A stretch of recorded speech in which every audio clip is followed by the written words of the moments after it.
Back in Season 1 of Limbus Company, charge identities were terrorizing the battlefield with their incredible power and damage, outshining the rest of the competition. And as the game progresses, more teams become stronger with each update, charge being no exception. With the latest couple of updates, we have received more charge identities to improve our team, and I doubt we're getting any more anytime soon. So what better time than now to check on the state of charge teams? In this video I want to show you what I consider to be the best charge team in the game.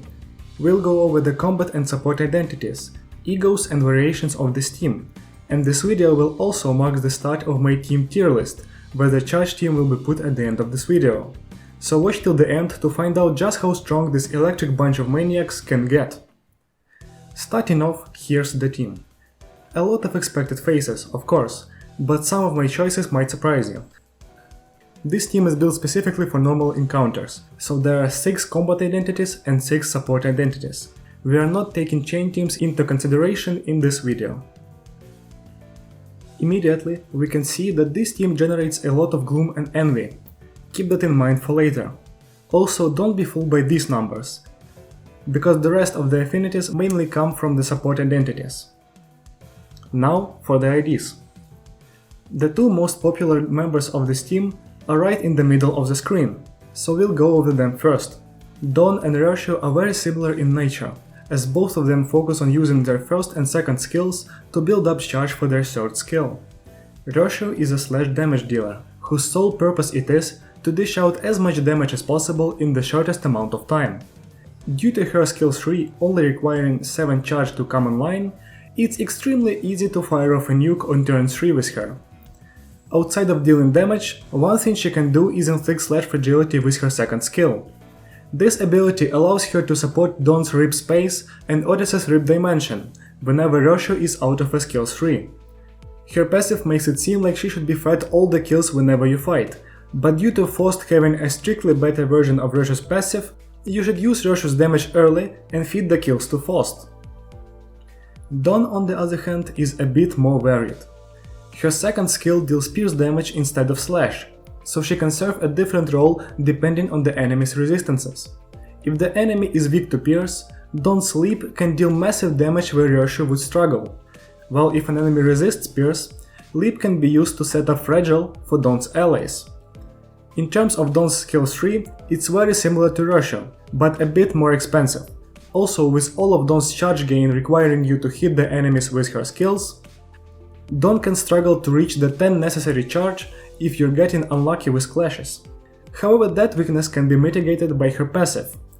If you find yourself lacking a bit of charge on Dawn, you can always try setting up a gloom chain between R. Ishmael, the Multicrack identities, and Otis to gain the charge on combat start.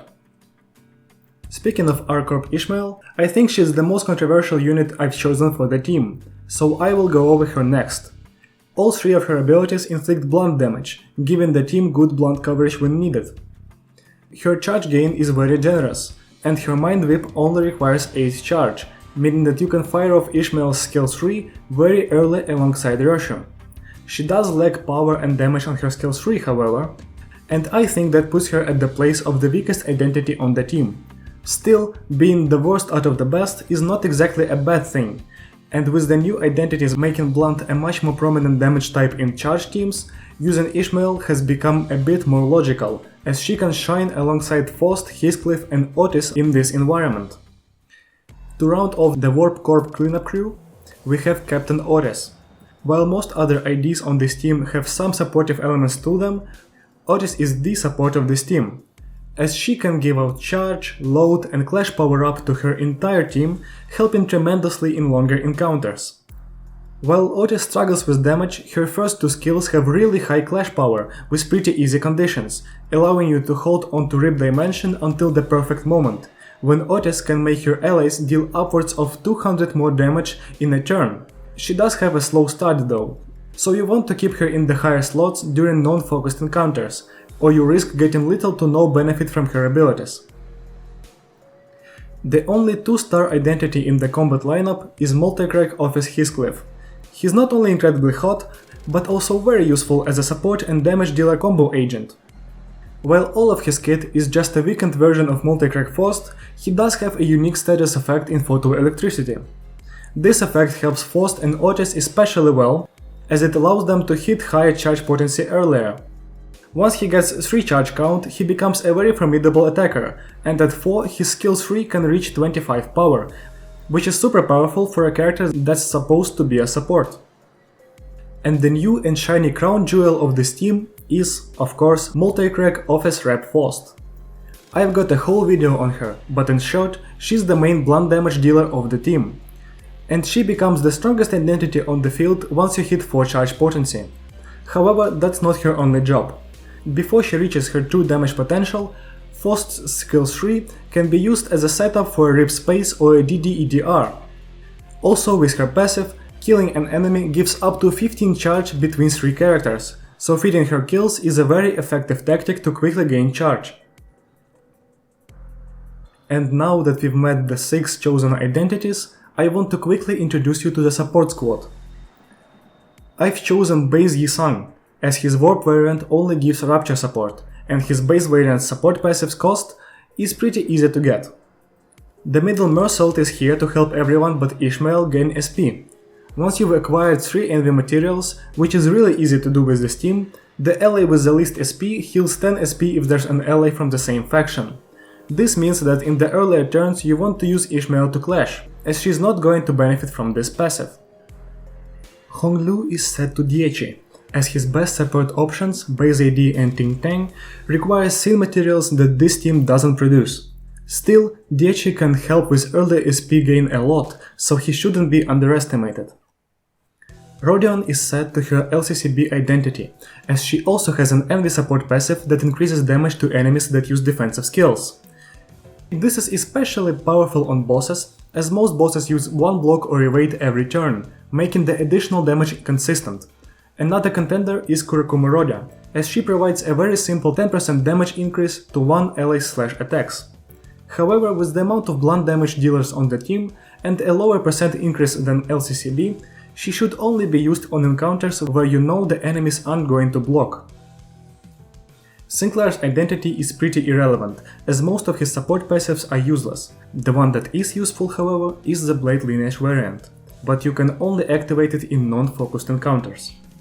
Gregor is set to base form, as the only other relevant ID is G-Corp, and his support passive requires gluttony materials, which this team once again doesn't produce. Edgar Family Heir can also be used, but I personally find it to be a bit of a gamble in the later turns, and a straight-up liability in the early game. Now I want to highlight some egos. Faust's Fluid Sac is going to be your best friend in this team. The materials that it requires are plentiful in this team, and the great SP recovery is much appreciated in every composition in Limbus Company. Hexnail over 9-2 is also a no-brainer. For Dawn, Electric Screaming plus Telepull makes the most sense, with both egos easily slotting into Envy Resonance chains, and Telepull being a very strong tool for charge gain when necessary. While running Blind Obsession on Roshu might seem tempting for that additional charge count, I'd say Red Eyes are better, as you can use this ego for a lot of debuffing, with Otis being able to inflict bind with her skill 2 to help Red Eyes. Contempt Awe is also powerful, considering that this team can hit many long resonance chains. Heathcliff should be running AEDD and Yasunyata, even if you really want to use that Telepull. Ishmael's Blind Obsession is going to be your second best friend, but to use it you'll have to use a couple of Heathcliff's skill 1s. Also keep in mind that you physically can't use Wingbeat due to no gluttony production. Otis should be making use of the new Dimension Shredder for massive damage. Sun Shower is also unusable in this team, so you should sub it for Yasunyata. Correct usage of your ego skills makes it possible for your team to create long resonance chains, mainly those of the Envy variety. This makes your Envy nukes much more powerful and allows the second skill of Faust to deal massive damage. It also really helps Otis's Dimension Shredder, and in certain cases can set up a powerful Contempt Awe if you're not using Roshu in the chain. Now for the deploy order. I usually enjoy using deploy order to get the most out of long setup IDs, so I place the Multicrack IDs in spots 1 and 2, with Otis going third. 4 and 5 go to Roshu and Don respectively, with Ishmael filling the 6th slot. This, however, is my own preference. If you prefer putting Roshu and Don higher up, you can, but I still think that at least Multicrack Faust should stay at the 3rd spot due to being insane after the setup. Before we move on to the tier list and usage of this team, let me quickly go over some variations that I find acceptable. If for some reason you don't have Arcop Ishmael, go get her. But if you really want to use Yisang, you can play around with support passives, as he will provide gluttony. Namely, changing Diechi Honglu for Tintang is a good choice. If you don't have Multicrack Heathcliff, you really should just go grind the event. But while you're grinding, you can sub him for either W-Cop Yisang or A-Cop Heathcliff. Again, that allows you to fit Tintang Honglu into your support bench. Also, R-Cop Heathcliff can work well in long envy chains with his high damage and fragile infliction on quick suppression. If you don't have the middle Mersault, he can be changed for R-Cop Mersault on the support bench. The effect will be weaker, but still useful for better combat control. Now, where do the charge teams shine? Obviously they're strong in the Mirror Dungeon, but everything is strong there, so this really doesn't count. With the addition of Captain Otis and the Multicrack office, charge teams have become more of a slow start composition, so you're better off using this team in the first 2 parts of Refraction Railway 4, as you can get a lot of value from Faust, Heathcliff and Otis there. This team also excels at killing tanky bosses, such as the final encounters of Cantos 5 and 6. Overall, I'd say the charge is very easy to use and incredibly powerful. Smart usage of resonance lets you end long encounters in satisfying bursts of huge damage. And the high clash values make it virtually impossible for you to lose an encounter once you're past 0 SP. This great power with little to no risk involved warrants a spot in S tier. If you want me to cover your favorite team next, leave a comment down below telling me which team you want to see in the next team state video. And with this, I'd like to end this video about the state of charge teams.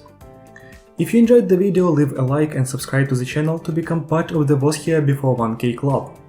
Thank you so much for watching and I'll see you very soon. Goodbye!